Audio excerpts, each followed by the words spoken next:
Do you think sales is a bad word? When you hear the word sales, I wonder what images come to mind. Whatever your relationship is with selling, I'm glad you're here. Let's have a conversation about how to sell like a good human. Hi, welcome to Conversations with Good Humans. I'm your host, Catherine Brown, and I'm author of the book called How Good Humans Sell.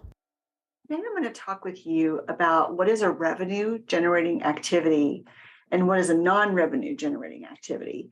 And one of the things that struck me, even though I serve a lot of financial services clients, one thing that struck me as kind of funny, odd, one time recently was that a client of mine, when they heard the term revenue generating activity, because they were in financial services, they actually thought this must be a term to mean when you actually bill clients or send your invoice. And actually, that's not what I mean at all. So I was really glad for the opportunity to clarify this term and what it means. So I'm actually reading to you from my book, How Good Humans Sell. And I define this, I have a glossary in the beginning where I define what I call an RGA. So let me read this to you.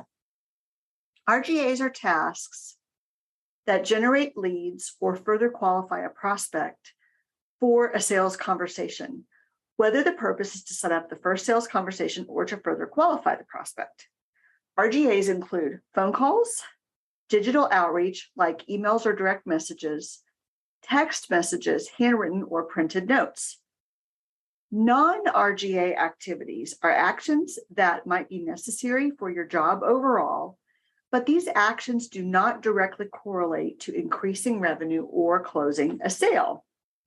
Non-RGAs include things like participating in team meetings, checking your email inbox, meeting with team members about internal projects, attending ongoing professional education, etc. So one of the things that I found with the size of company I often serve is I have the business owner who is also a salesperson. They might be the only salesperson in their company, or they're one of several.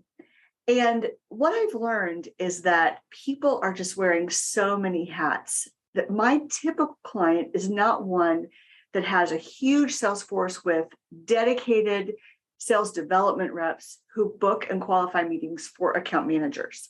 I have done that, and I did that in my past life, and I'm capable of helping with that. But most of my clients are relatively small companies in growth mode, and that's why they're investing in sales training for the first time.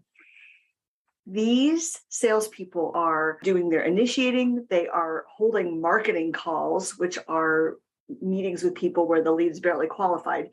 They are qualifying, closing, writing the proposals, following up on the proposals. They're doing all of the above. So it's really important that we determine what is a revenue generating activity and what is not.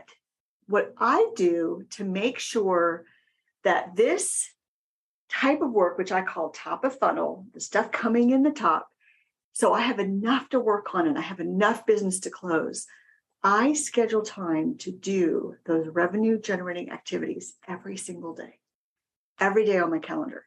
This is following up with people for whom it wasn't a good time to buy previously. This is inbound leads that come to me, all of the above. I schedule the work of doing that follow-up, and that is separate than the work of holding the calls. So let me know if that differentiation between RGA and non-RGA is helpful to you. I hope it is. Curious about your comments. Thanks so much.